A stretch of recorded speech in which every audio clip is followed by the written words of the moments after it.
That was totally not what I expected it to be.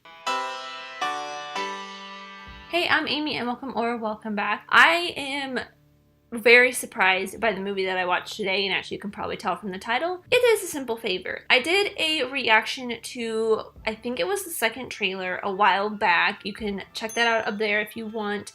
But after watching that, I was like, okay, I'm intrigued. This could really go one of two ways. It could either be really bad or it could be really good.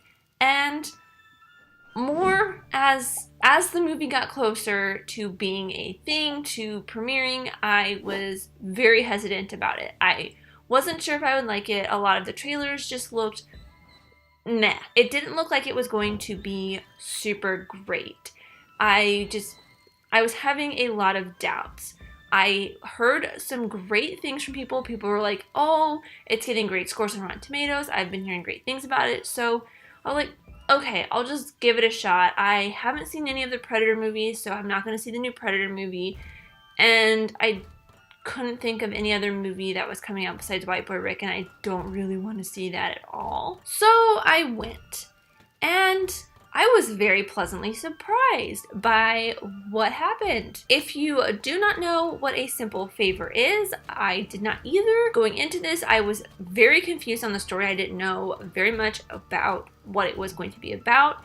I didn't even realize until a while ago that it is actually based on a novel. So I was like, it's not going to be anything new. It's going to be kind of a Gone Girly-esque type thing, which I haven't seen Gone Girl, I know, kill me, but it did feel like the way I think, or the way I would perceive Gone Girl to feel like. It felt like a guy killed his wife and was framed for it. It just felt like that kind of a movie. I mean, it essentially was, but at the same time, there are a lot of twists, and it is very funny. It is surprisingly, well, okay, I say it's surprisingly funny because I didn't think it would be as funny as it is. I thought it would be a very dark movie, kind of the way I envision Gone Girl to be dark. But it is very much a Paul Feig movie. It is directed by him, and it has a lot of his comedy stylings in it. Not that he has a very auteur sense of comedy in his directorial movies, but you can tell that it is directed by a more comedic director than a more dramatic director. And I am not faulting it for that, because some of my favorite parts were the parts that were really funny and really darkly funny. This has such a great dark sense of humor, and it's so much fun.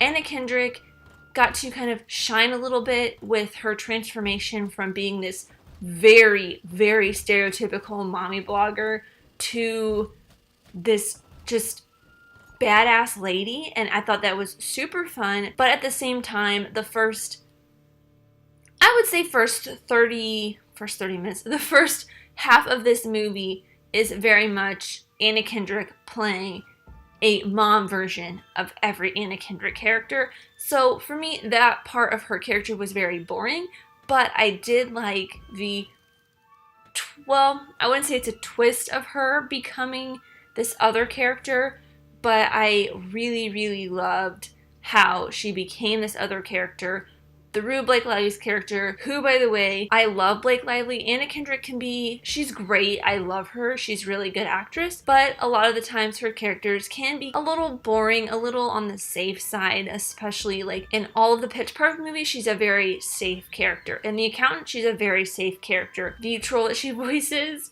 in Trolls, it's a very, very safe character, but everything I've seen her in, she has always been more of this tame, subdued, girl next door type. And Blake Lively, on the other hand, she has always been a very outgoing person in all of her roles. She's not in a whole lot. I have only really seen her in Sister of the Traveling Pants 1 and 2. I vaguely remember 2. I only remember 1 because I owned 1 and I watched it a lot. And then also from Gossip Girl, which I read pretty much all the books and I watched most of the series.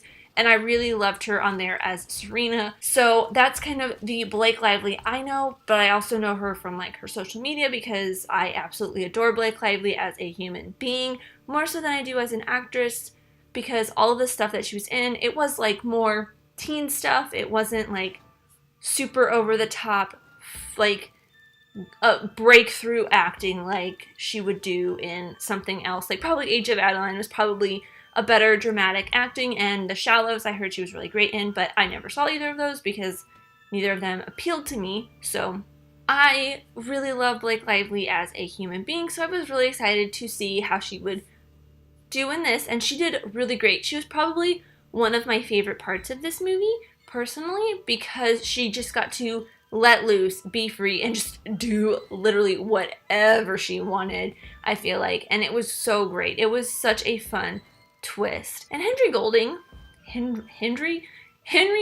was really great coming off of Crazy Rich Asians. He's going to be a superstar now. I absolutely loved him. He is a good actor. He's not too bad to look at, but his chemistry, well, I don't know. He didn't really have any chemistry with either Anna Kendrick or Blake Lively. He was kind of just an in-between man a little bit, but at the same time, I really enjoyed him. I did like him better in Crazy Rich Asians because he got a little bit more free reign in that role. He was a little bit more of a three-dimensional character because there were parts of his character that you don't really explore as much into. It's kind of just a little side mystery that you kind of infer from. Overall, I thought this movie was very fun. I definitely recommend you check it out if you have the chance. I don't know how much else there is to say. Okay, alright, so I do have one more thing to talk about, which is the storyline. It's a big thing to talk about,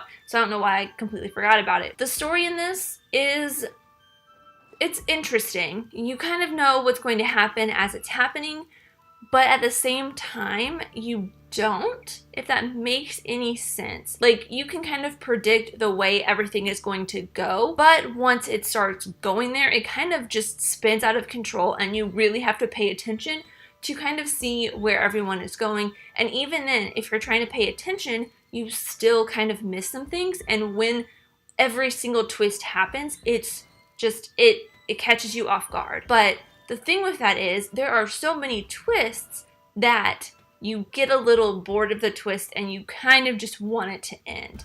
There were probably 5 different twists in this, and I'm not going to say it's a bad thing. I still really enjoyed the movie a lot more than I thought I would. It kind of exceeded my expectations times 100. But the way they kept twisting, just, it was a little too much for me, a little over the top, which brought down the score for me. But as I'm talking through it, my rewatch score has kind of gone up. So if I were to give this a number score, it would be more of a 4 out of 5. But as a rewatch score, I definitely would add this movie to my collection because it is so much fun.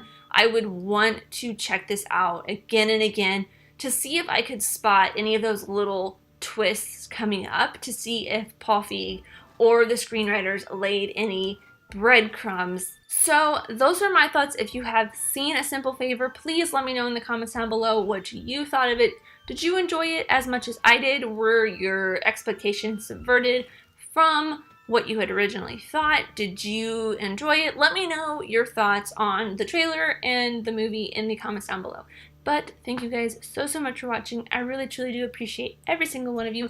Let me know who you are in the comments down below, and let's be friends. If you enjoyed this, leave a like and subscribe if you're new, because I love talking all things movies, TV shows, filmmaking, film history, all that fun stuff, and I'll see you next time. Bye!